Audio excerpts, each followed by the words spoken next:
सभी परम श्रद्धेय पूज्य संत चरण, आदरणीय मुख्यमंत्री जी, माननीय क्षेत्र संघ चालक जी, मंचस्थ उपस्थित सिंधु सभा के सभी पदाधिकारी कार्यकर्तागण, सिंधी समाज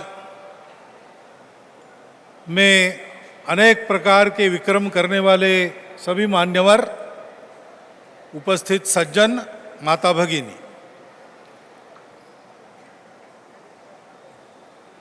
मुझे जब बताया गया कि 31 तारीख को अमर शहीद हेमू कालानी जी के स्मृति शताब्दी निमित्त कार्यक्रम का आयोजन भोपाल में होगा, उसमें आपको रहना चाहिए, तो मैंने हाँ कहने में 1 मिनट भी नहीं लिया।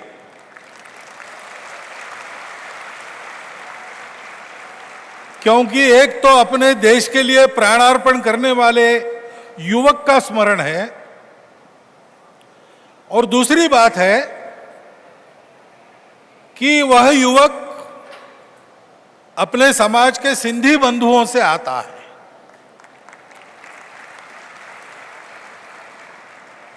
क्योंकि अपने देश के नाम से सिंध का संबंध है, और सिंधी समाज का योगदान प्राचीन समय से अब तक देश के जीवन में बराबरी कर रहा है, बाकी सबके बराबरी का, परंतु उसका उल्लेख कम होता है, उसका स्मरण कम रहता है। और उसका स्मरण कभी कभी लगता है कि अपने सिंधी समाज के नई पीढ़ी में भी कम हो रहा है। ऐसा नहीं होना चाहिए, और इसलिए ऐसे कार्यक्रम में सहभागी होना अपना कर्तव्य है। भारत की स्वतंत्रता का 75वां वर्ष चल रहा है। भारत के हित में प्राणार्पण करने वाले सभी शहीदों का हम स्मरण करते हैं। उन्होंने अपने प्राण अर्पण किए, तरुण आयु में ही अनेक लोग चले गए। दुख तो होता ही है। अभी इंदौर की घटना का उल्लेख हुआ, सबको दुख है। कल मैं गंगा तट पर था जिस समय ये वार्ता सुनी, मैंने मन में ही मन उनके नाम से गंगा जी को नमस्कार किया। श्रद्धांजलि के क्या विधि होते मैं नहीं जानता, लेकिन मन ही मन मैंने अपनी श्रद्धांजलि अर्पण की, और आज यहां भी हमने सबने उनका स्मरण किया। अपने से बिछुड़ने का दुख सबका होता है, सबको होता है, लेकिन विधि विधान के सामने किसी की कुछ चलती नहीं। लेकिन शहीदों ने ऐसा इतिहास रचा कि स्वयं मौत का सामना जाकर किया। वो जानते थे, शहीद हेमू कालानी जानते थे जो कर रहे उसके परिणाम क्या होंगे अगर पकड़े गए तो। रेल की पटरी उखाड़ने गए, क्योंकि सिंध होके बलूचिस्तान उस गाड़ी से शस्त्रास्त्र सैनिकों के लिए जा रहे थे, वहां के स्वतंत्रता आंदोलन को दबाने के लिए। वहां वो संहार न हो, इसलिए उस गाड़ी को ही डिरेल कर देना, ऐसा हो गए थे। 3 लोग थे, 2 लोग पलायन करने में यशस्वी हो गए, ये पकड़े गए। 19 साल की आयु थी, उनको उम्र कैद की सजा हुई थी। लेकिन जब उस इलाके के मिलिट्री एडमिनिस्ट्रेटर के पास ये केस गया, तो उसने अपने अधिकार में न्याय से जो उम्र कैद मिली थी उसको मौत में बदल दिया। बहुत लोगों ने प्रयास किए ये न हो, परंतु माने नहीं। धाक जमानी थी अपने सत्ता की, तो देशभक्तों का सिर कुचलना आवश्यक था, और इसलिए मौत की सजा पर वो कायम रहे। इधर हेमू कालानी जी को बहुत लोगों ने कहा कि साथियों के नाम बता दो तो हम तुमको छोड़ देंगे, हम तुम्हारी सजा में कम करेंगे, वो अड़े रहे। मौत के सामने भी उनका निश्चय नहीं डिगा और अपने तरुण आयु में अपने जीवन की सार्थकता देश के लिए बलिदान होने में है, ऐसा मानकर उन्होंने अपना प्राणार्पण किया। तरुण आयु में उनके जाने का दुख तो होता है, उस समय भी हुआ था, स्तब्ध रह गए थे लोग। परिवार के लोगों के शोक का तो क्या वर्णन करे, लेकिन संपूर्ण उत्तर के उस इलाके में एक शोक की लहर मुंबई रेसिडेंसी से लेकर तो आगे तक दौड़ गई थी, निषेध हुआ था सरकार का। आज भी ये सुनते हैं तो एक कोना मन में कहता है कि 19 साल की आयु में एक खिलती हुई कली, उसका जीवन, तो वहां भी दुख होता है, लेकिन वहां से प्रेरणा भी मिलती है। हम लोगों को जीवन की राह बताकर उन्होंने अपना जीवन दे दिया। स्वतंत्रता, स्वतंत्रता, जो तंत्र था वो विदेशी तंत्र था, विदेशी लोग राज कर रहे थे। विदेशी लोगों का राज नहीं चाहिए, अपने लोगों का राज्य चाहिए, उसको कहते हैं स्वराज्य। और अपने लोगों का राज चाहिए, वो अच्छा राज्य होना चाहिए, सुराज होना चाहिए। इसलिए उस राज्य में इन शहीदों जैसा ही समर्पण रखने वाले, प्रामाणिकता रखने वाले, अपने देश बांधवों के दुख के प्रति संवेदना रखने वाले ऐसे लोग होने चाहिए। वैसे ही जो तंत्र चलता है, उसकी जो दिशा है, उसके पीछे जो विचार है, वो हमारे अपने लोगों के प्रकृति संस्कृति से मेल खाने वाला होना चाहिए। ये इच्छा रखकर उन्होंने अपने प्राण दिए, इस विश्वास के साथ कि हम तो चले जाएंगे, लेकिन हमारे जाने से और 5 कदम स्वतंत्रता नजदीक आएगी, करते करते एक दिन मिल जाएगी। हम रहेंगे नहीं, लेकिन भारत रहेगा।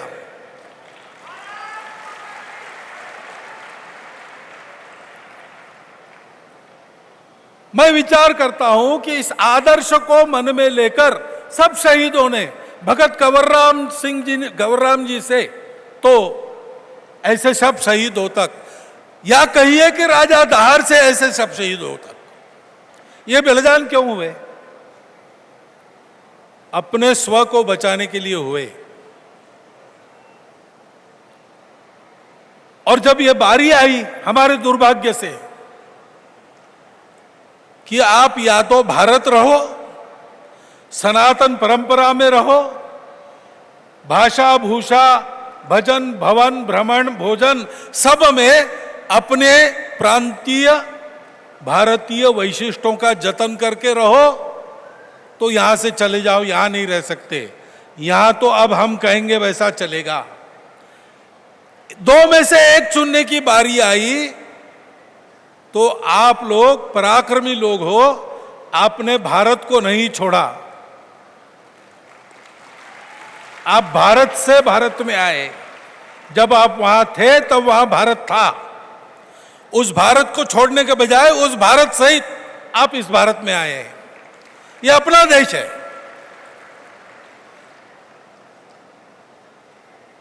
अब एक ही बात है, हमने उस जमीन को शारीरिक दृष्टि से छोड़ दिया, लेकिन 1947 के पहले वो क्या था, ऐसा दुनिया में कोई पूछेगा तो बताना पड़ेगा कि वो भारत था। सारी दुनिया में सनातन का प्रभाव था। उस समय वहां क्या था? वही भारत था। सिंधु संस्कृति थी, वेदों के उच्चारण होते थे, भारतीय संस्कृति के त्याग के मूल्यों पर चलने वाला जीवन चलता था। हमको भारत को बसाना है। भारत खंडित हो गया, तो खंडित शरीर तो रह नहीं सकता ना, जोड़ना पड़ता है। तो हमने उस भारत को अपने पैरों तले से छोड़ दिया, इधर चले आए। लेकिन ये कोई आवश्यक नहीं है कि हम मन से उसको छोड़ें।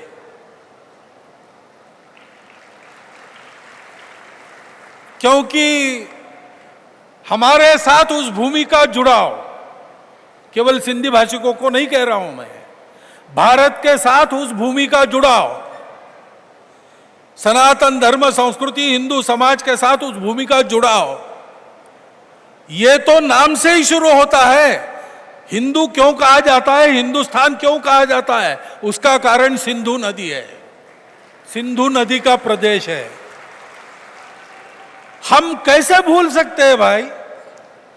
हम अगर अपने आप को भारत कहे तो सिंधु सभ्यता को नहीं भूल सकते। वहां से अभी के इतिहास को, वहां तक का तो मालूम है पक्का, हम तो उसके भी पहले जाते हैं। तो हमारे महाभारत में, हमारे रामायण में वहां के उल्लेख मिलते हैं, वहां के राजा, वहां की प्रजा, सबका वर्णन मिलता है। सिंधु नदी के सूक्त वेदों में है, यहां प्रदर्शनी में है पूरा सिंधु सूक्त। उसको हम कैसे भूल सकते हैं? ये नाता हम कैसे तोड़ सकते हैं? हम उसको नहीं भूलेंगे, हम उस सिंधु को नहीं भूलेंगे, हम उस सिंध प्रदेश को नहीं भूलेंगे। हम अपनी भाषा, अपनी भूषा, अपना भजन, अपना भोजन, अपना भवन कैसा था, कैसे रहते थे, और अपना भ्रमण कहाँ कहाँ जाते थे, किन तीर्थों की यात्रा करते थे, भूलेंगे नहीं। क्योंकि ये विभाजन कृत्रिम है, ये तो पक्की बात है, इसके लिए कोई विवाद नहीं चल सकता, क्योंकि वो इतिहास में है। एक व्यक्ति को लाया गया सीमांकन करने के लिए, वो जानता नहीं था और उसके पास केवल 3 महीने थे। तो पूरा करके काम जाते समय उसने कहा कि देखो, मैं इसका एक्सपर्ट नहीं हूं, मैं जानता नहीं हूं कैसा करना, मेरे पास समय भी नहीं था, जो मैंने किया है वो क्या किया है मैं भी नहीं जानता। ऐसा ये विभाजन है और कृत्रिम है। उस समय योगी अरविंद ने कहा था कि इसको जाना पड़ेगा। आज जिसको हम पाकिस्तान कहते हैं, उसके लोग कह रहे हैं कि वो गलती हो गई, ये गलती हो गई, सब कह रहे हैं, सब मानते हैं। आप देखिए, जो अपनी हठधर्मिता के कारण भारत से अलग हो गए, अपनी संस्कृति से अलग हुए, पूर्वजों का नाता तोड़ के उनको भुला दिया गया, ऐसे जीवन में जिन्होंने प्रवेश किया और जो भारत से अलग हो गए, क्या वो अलग हो गए उससे अभी इस क्षण तक सुख में है? वो दुख में है। उस अपने भूमि को छोड़कर भारत के साथ रहने के लिए यहां जो आए, उन्होंने अपने जीवन को अपने पुरुषार्थ से फिर से खड़ा कर लिया। वो आज दुखी नहीं है, वहां दुख है। क्यों है? क्योंकि एक कृत्रिम जीवन में जी रहे। सत्य जीवन का अंगीकार करना, अगर वो गलत है तो गलती का सुधार तो यही हो सकता है, तो उसकी बात करने में क्या लज्जा है? वो सही है और जो सही है वो टिकता है, जो गलत है वो आता है और जाता है। इसलिए मैं कहता हूं कि आप तैयार रहिए। कैसे होगा, क्या होगा, मैं नहीं जानता। मेरे कहने का कतई ये मतलब नहीं है कि भारत आक्रमण करे पाकिस्तान पर, गलत बात है। हम उस संस्कृति से नहीं है जो किसी पर आक्रमण करती है। हम उस संस्कृति से है जिसने जी जान से मुंह तोड़ जवाब देकर अपनी रक्षा तो की है, वो तो हम करते हैं, करेंगे, लेकिन हम आक्रमणकारी नहीं है। लेकिन लोगों के ही मन में आएगा, हो जाएगा, जैसे भी होना है। सत्यमेव जयते का देश है, अखंड भारत सत्य है, खंडित भारत दुस्वप्न है, जो अभी धीरे धीरे जा रहा है। वैसे वैसे एक उत्साह का संचार हो रहा है, होगा। उस समय वहां से अपने भारत को साथ लेकर जो आए उनको ये काम करना पड़ेगा, वहां फिर से उस भारत को बसाना पड़ेगा। भारत से ही भारत में आप आए, सारा भारत अपना है, और जहां था आज नहीं है वहां बसाना पड़ेगा। तब हमको वो करना पड़ेगा, क्योंकि हम जो यहीं पैदा हुए, जैसे मैं नागपुर में, हम उधर भारत किस रूप ने आपने स्थापित किया था हम नहीं जानते, वो वहां के जमीन के अनुकूल था। जब फिर से बारी आएगी, आप दोनों तरफ का भारत जानते हो, आप वहां भारत को बसा सकते हो।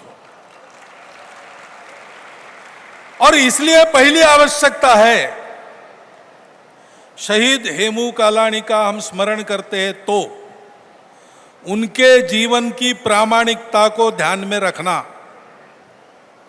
उनके जीवन की अकूत देशभक्ति को ध्यान में रखना, और अपने देश के हित में, अपने समाज के हित में छोटे संकुचित स्वार्थों को छोड़कर सारे देश के साथ तन्मय एकाकार होते हुए सर्वस्व त्याग के लिए उनकी जो तैयारी थी उसको ध्यान में रखना, वैसा होने का प्रयास करना, यह पहली आवश्यकता है। दूसरी आवश्यकता है कि ये जो भारत है वो भारत केवल जमीन का नाम नहीं है, सिंध केवल जमीन का नाम नहीं है। आज भी उस जमीन का नाम वही ही कहते हैं, उसको सिंध ही कहा जाता है, लेकिन वहां सिंध है क्या तो हम लोग कहेंगे नहीं है। सिंध का एक स्वभाव है, सिंध की एक परंपरा है, सिंध का एक इतिहास है, सिंध की उस इतिहास को कहने की एक भाषा है, अपने संस्कृति को प्रकट करने के कुछ रीति रिवाज है, वो सारा कायम रखना, उसको नहीं भूलना।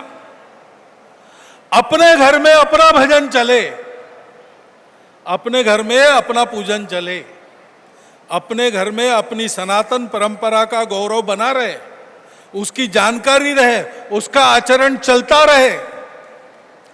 जमीन से उखड़ गई इसलिए कोई भी आके इधर से उधर ले जाए, ऐसे नहीं चलेगा। हम अपनी खुदी को बनाए रखें। इसके लिए विशेषकर जो उस समय थे और इधर आए उनको तो सब पता है, उनको बताने की जरूरत नहीं है, लेकिन जो इधर आने के बाद यहां पर जिनका जन्म हुआ वो उस लगाव को नहीं जानते, उस लगाव को तोड़ने पड़ने का दुख नहीं जानते। उनको यह समझाना पड़ेगा, उनको दर्द से आहत करने की जरूरत नहीं, लेकिन उनको उस अपनत्व से भरना पड़ेगा, उनका लगाव वहां होना पड़ेगा। वो भूल न जाए हम कौन थे, कौन है, कौन बनना है हमको। और इसलिए सारे समाज के साथ कदम से कदम बढ़ाना, ये ध्यान रखना। अनेक भाषा, अनेक देवी देवता, अनेक पंथ संप्रदाय, खान पान, रीति रिवाजों को सदियों से जोड़कर एक समाज, एक देश के नाते चलाने वाली अपनी सनातन परंपरा, वो हम सबके लिए है। इसलिए उस पर लांछन लगाना और हमको एक दूसरे से अलग करके आपस में लड़ाना, ऐसा करने वाले लोग हैं, उनसे बचना है। तो अपनी मेमोरी, अपना स्मरण, ये पहला उपाय है। दूसरा है, जब ऐसा कुछ होता है तो संभालना, लोगों को झगड़े में उकसाना, इसमें तोड़ने वाले शक्तियों की विजय है। उकसावा कितना भी बड़ा हो, हम अपनों की पहचान करते हैं और शांति से संभालने का काम करते हैं, तो ऐसे कुटिल षड्यंत्र असफल होते हैं। हमको उनको असफल करना है, उनके चंगुल में फंस के उनकी चाल नहीं चलना है, उनका खेल नहीं खेलना है।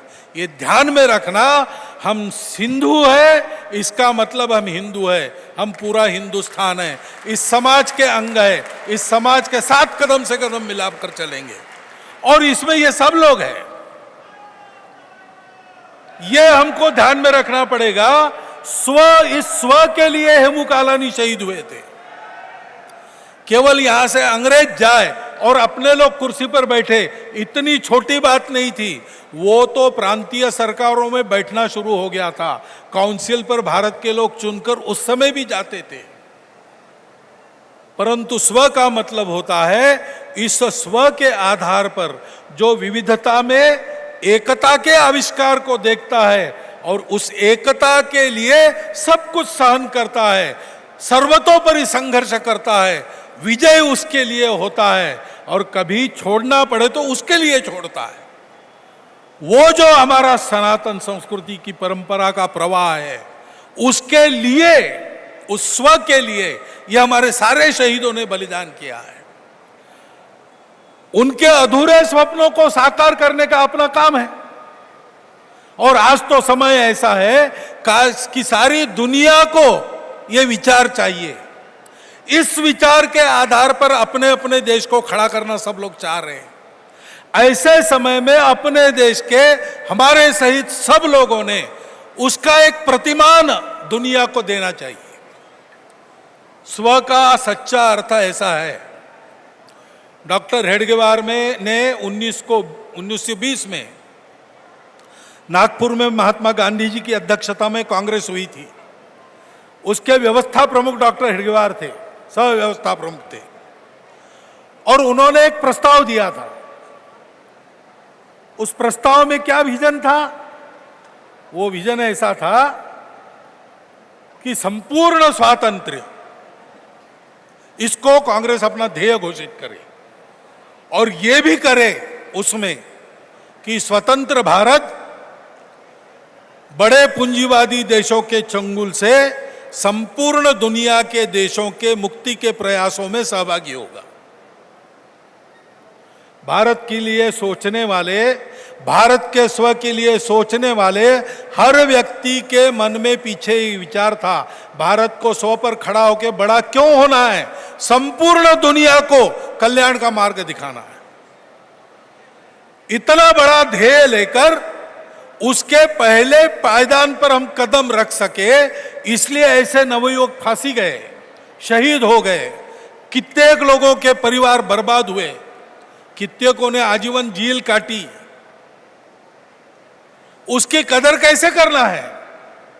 उनका स्मरण तो करना ही है, उनके गुणों का अनुकरण करना है, परंतु हम भारत को ऐसा देश बनाएंगे, भारत के समाज को ऐसा समाज बनाएंगे जो इस स्व को अपने जीवन के सब क्षेत्रों में उजागर करेगा और इस प्रकार की एक बात दुनिया के सामने रखेगा। देखो, इस प्रकार से किया जा सकता है, आप भी इस मूल तत्व को लो और अपने प्रकृति के अनुसार अपनी देश की रचना करो। ऐसा हम कह सके, ऐसा विश्व गुरु भारत गढ़ना है। और चूंकि आदिकाल से, ठीक है, ये सुन लीजिए, आदिकाल से इस देश के प्रगति के प्रथम कदम से उसमें सिंधु और सिंध का सहभाग रहा है। आज भी वो आप लोगों की ओर से होना पड़ेगा। आपकी समस्या क्या है? आपने बताई। कुछ आपकी बातों को हल करके आपको कुछ सुविधाएं देने का ऐलान मुख्यमंत्री श्री ने यहां पर किया है। ये चलता रहेगा, मांगे रहेगी, पूरी होगी, कुछ रह जाएगी, फिर से करना पड़ेगा, फिर होगा, धीरे धीरे होता है।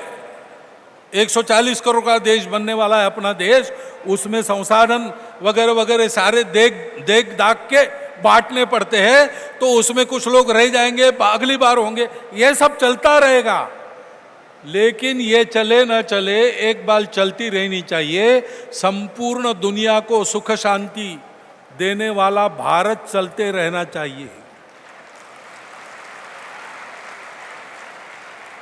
उस भारत के आदिकाल से, उसके इतिहास में सिंधु प्रदेश और वहां के रहवासियों का कर्तृत्व है।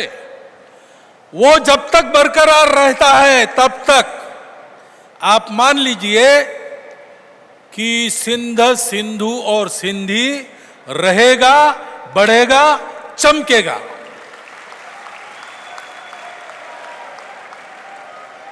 जो प्रयोजन भगवान ने अपने विश्व में उत्पत्ति का दिया है, उस प्रयोजन के साथ हम चलेंगे, तब तक हम है, बढ़ते रहेंगे, उतार चढ़ाव चलते रहेंगे, लेकिन हम कभी मिटेंगे नहीं।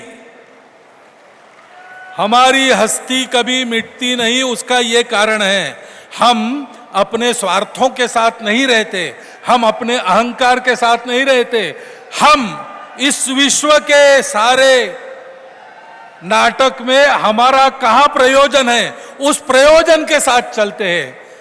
मेरा सारे संत चरणों में नम्र निवेदन है कि सारे सिंधी समाज को, विशेषकर नई पीढ़ी को, उसका भान हो, उस प्रयोजन को वो छोड़े नहीं। छोटे मोटे आकर्षक बातों के लिए अपना रास्ता छोड़ के दूसरे रास्ते पर भटके नहीं, इसकी चिंता करके उनका प्रबोधन कीजिए। तो मेरा विश्वास है, और किसी को भी होगा, सब कुछ गंवाकर, शरीर पर कपड़े लेकर दुनिया में किसी को निराश्रित छोड़ दिया तो वो शरणार्थी कहा जाता है, लेकिन पुरुषार्थी होता है और बड़ा बनता है। ये प्रत्यक्ष देखने को कहाँ मिलता है? सिंधी समाज में देखने को मिलता है।